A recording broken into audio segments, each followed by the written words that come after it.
All right, once you have applied your primer and your foundation, whether you're using a liquid to powder for amazing max coverage, or you're using a powder foundation, either way, once you finish that application, if you need additional coverage either under your eyes or you have any additional places on your face that you need coverage, concealer is your next step. I know it's a common misconception that you would put your concealer on first and then your foundation.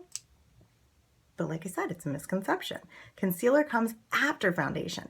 And one of the main reasons that is important is because, once again, my favorite thing, this will last longer. You will use less product if you follow the proper order and the proper application techniques, which is why I am sharing all of this with you, because it's important to me that you guys get the most out of your products.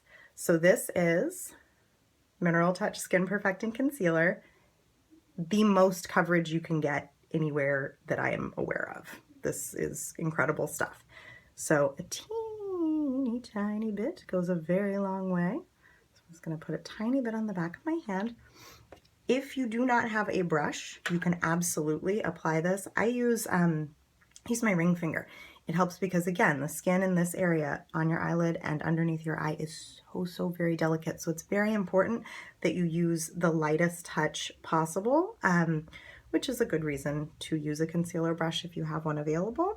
Okay, so just like if you've watched my video on applying the Liquid Touch foundation, it's that dabby stippling, that technique that you will want to apply. So don't go right under your eye. I know that's your inclination is to go right under your eye, but actually go further down and almost go in a triangle shape. And see, I'm going so light.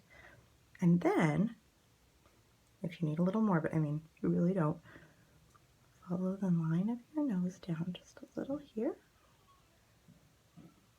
And then blend, so light. Slowly working it up to cover any dark circles.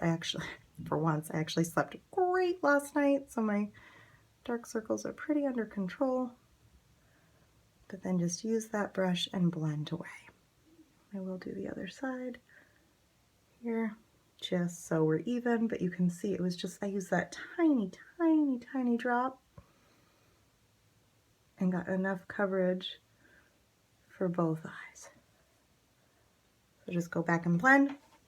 And then I do go back with my powder puff brush. I don't put any additional product on it, but looking up, and I don't go too close to under my eye, but just to blend and get that finish.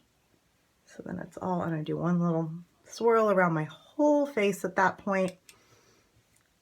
This point you have on your primer, your eye primer if you're gonna wear eye makeup, foundation in either the Liquid Touch or the powder, and now you've used concealer in your under eye area if you need coverage for dark circles or anywhere else that you need additional coverage for discoloration or blemishes or whatever you might need. So super easy.